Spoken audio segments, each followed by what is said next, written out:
माननीय सांसद महोदय दर्जनों किसानों के साथ अपने शुरू की समस्याओं को लेकर आए, जिसमें बीमा क्लेम, जल जीवन मिशन की प्रगति के बारे में और फर्टिलाइजर की अवेलेबिलिटी, एमएसपी टोकन, पीएम धन धान्य योजना से संबंधित और ये जो एमएसपी का टोकन की कुछ शिकायत इन्होंने की है।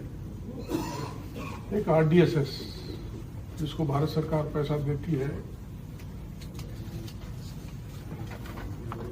और ये भूल गए शायद उन्होंने एक झींगा मछली के बारे में, ये हमको एक पत्र देंगे ताकि हम भारत सरकार को पत्र भेजेंगे। बड़ी सौहार्दपूर्ण वातावरण में चर्चा हुई, विस्तृत चर्चा हुई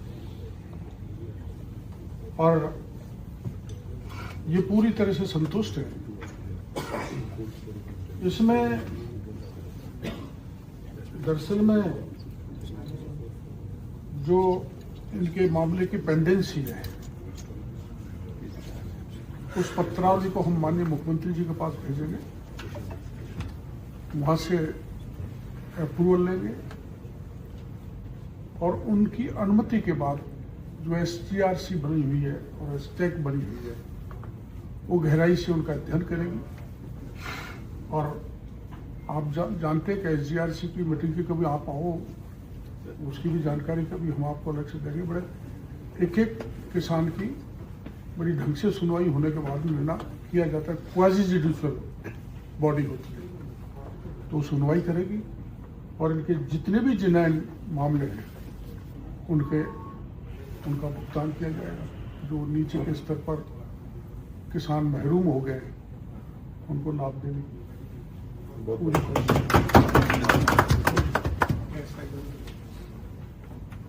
एसआईआर कौन बोला? एसआईआर को बोलेंगे तो अभी हल्ला करेंगे। कोई फाइनेंशियल ओरिएंटेड डिमांड तो हमारी थी नहीं, हमारे टेक्निकल डिमांड्स हैं। एक खरीफ 2021 का क्लेम का इशू जिसको हम बहुत टाइम से लड़ रहे थे, उसमें इसी सरकार ने 29 फरवरी 2024 को हमारे पक्ष में, किसान के पक्ष में फैसला लेते हुए हमारा 500 करोड़ का क्लेम जो पेंडिंग था उसको पास कर दिया था। अब उसके बाद में 1 साल बाद में 18/8/2025 को दोबारा से टेक्निकल कमेटी बैठी, बीमा कंपनी ने शिकायत दर्ज कराई भारत सरकार को, उसके ऊपर कमेटी बिठा के फैसला लेके हमारा 2024 के फैसले को निरस्त कर दिया। उससे किसानों को डायरेक्ट 500 करोड़ रुपए का लॉस हुआ है। हम इस मुद्दे को लेकर ही ट्रैक्टर मार्च करके आना चाहते थे और इस मुद्दे के लिए हम आए हैं। जिला प्रशासन ने हमें रोका और हमारी व्यवस्था में मैं धन्यवाद देना चाहता हूं कि ये बड़ी हेल्दी डिस्कशन हुई है और बड़ी डिटेल डिस्कशन हुई है और हमने अच्छा टाइम स्पेंड किया और हमने सभी बातों पे तथ्य बात करी। और मंत्री महोदय की इंटरवेंशन के बाद में डिपार्टमेंट ने माना है कि दोबारा से हम स्टैक बिठाने की बात करेंगे और जो हमारे पटवार में जो हमारे को 500 करोड़ का क्लेम जो वंचित रह गया था उसको स्टेप बाय स्टेप आइडेंटिफाई करके उसको चेक करेंगे और उसके बाद में हमारे एक रास्ता खुल गया है। हम आज की तारीख में हमने एक पॉजिटिव स्टेप लिया है और ये मीटिंग्स होने के बाद में जो हमारे 500 करोड़ का लॉस बिल्कुल बंद हो गया था, अब हम उसका हमारा एक वे खुला है। ये हमारी बहुत बड़ी विक्ट्री हम इसको मानते हैं इस मीटिंग से और मैं मंत्री महोदय का बहुत बहुत धन्यवाद देता हूँ। इसके अलावा एमएसपी, यूरिया, डीएपी वगैरह को लेकर बाकी नीतिगत एग्जीक्यूशन की प्रॉब्लम्स हैं कि डिस्ट्रिक्ट में पोर्टल नहीं खुला तो हमारी मूंग की परचेजिंग नहीं हो पाई और मूंगफली की परचेज नहीं हो पाई, उसमें करप्शन बहुत है, कुछ एग्जीक्यूशन प्रॉब्लम्स है। उसके लिए मंत्री जी ने गाइड भी किया है और स्टेप बाय स्टेप, जैसे जल जीवन मिशन में चूरू जिले में 70 करोड़ रुपए की पेंडेंसी है, डेविएशन आ गया बजट के अनुसार। बजट हमारा करीब 400 करोड़ रुपए का था, 70 करोड़ कम पड़ गए। अब उसके कारण एसएलआर जो होती हैं, सेकेंड लेवल रिजर्वायर है, वो जुड़ नहीं पा रहे। अब उसके लिए मंत्री वो पैसा की फाइल घूम रही है 2 साल से, तो मंत्री महोदय ने इंटरवेंशन किया, प्रॉमिस किया है कि जल्द इसको पैसा निकल जाएगा तो हमारे वो जल जीवन मिशन का काम पूरा हो जाएगा।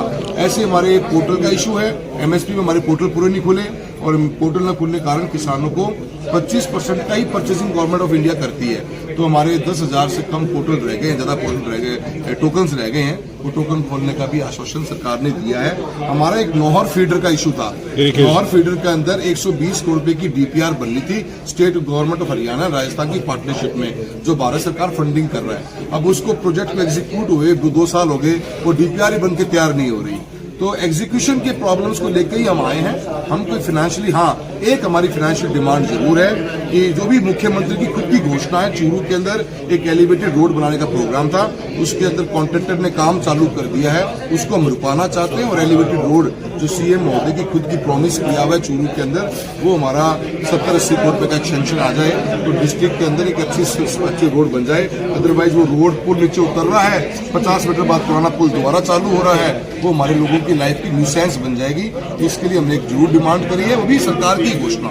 तो कुल मिला के हम मंत्री महोदय का धन्यवाद करते हैं और हम ये मानते हैं कि बड़ी हेल्दी एक मीटिंग हमारी हुई है और सरकार को जो डिस्ट्रिक्ट लेवल के ऊपर ऐसी प्रॉब्लम्स नहीं आती हैं, उसके लिए बार बार कोशिश करके ऐसी मीटिंग्स बुलानी चाहिए। हमारे सभी सीनियर लीडर्स, आदरणीय बुढ़ानिया जी, हमारे मनोज मेघवाल सुजानगढ़ के एमएलए साहब, पूसाराम गोदारा जी, रफीक मंडेला जी हमारे चूरू से आए हैं और कृष्णा पूनिया जी, सभी लोगों ने हमारे जिला अध्यक्ष महोदय के सब साथ आए हैं। और हमने किसान के, हमारे 21 किसानों के संगठन की टीम भी साथ आई है। हमने बड़ी उम्मीद के साथ हम आए थे और हम नाउम्मीद नहीं हुए हैं। हमारी उम्मीद के ऊपर मंत्री महोदय ने बड़ा हमारा दोबारा जरूरत नहीं पड़ेगी कि ट्रैक्टर, मुझे लगता है किरोड़ी लाल जी मीना साहब की जुबान है, दोबारा आना नहीं पड़ेगा। मुझे मालूम है वो जुबान से हमारा कम हो जाएगा। तो ऐसी सुनवाई कभी नहीं हुई। मैंने बड़ी हेल्दी बोला, हेल्दी। जिले के किसान और चूरू जिले के जनप्रतिनिधि यहाँ उपस्थित हैं। 2021 में चूरू जिले के किसानों का 500 करोड़ का बीमा क्लेम था, जो किसान को आज तक नहीं मिला। उसके लिए 2021 से 2025 तक लगातार इसके लिए हमारे किसान संगठनों द्वारा, हमारे जनप्रतिनिधि द्वारा बार बार सरकार के सामने बात रखी और महीनों महीनों धरने चले, प्रदर्शन चले, लेकिन किसी नतीजे पे नहीं पहुंचे। और अभी हमें मालूम चला कि ये बीमा जो है वो कैंसिल कर दिया। तो हम सब चूरू जिले के लोग, किसान लोग, ये फैसला किया कि हम एक शानदार ट्रैक्टर रैली लेकर के और राजस्थान सरकार के पास जाएंगे और शांति से जाएंगे और सबका सहयोग करते हुए जाएंगे, किसी को किसी प्रकार की परेशानी नहीं करने देंगे। लेकिन रास्ते में हमको रोक दिया गया और हमको प्रशासन द्वारा ये कहा गया कि आप सरकार के पास जाना चाहते हैं तो हम सरकार से बात करके आपकी वार्ता फिक्स करा देते हैं।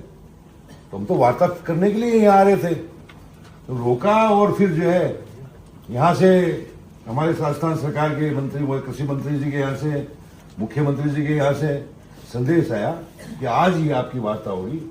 और हम लोग जो है वहां से तुरंत रवाना होकर के और यहाँ पहुंचे। और जिस प्रकार से यहाँ जो वार्ता हुई है, ये बहुत शानदार वार्ता हुई है, बहुत शानदार वार्ता हुई है।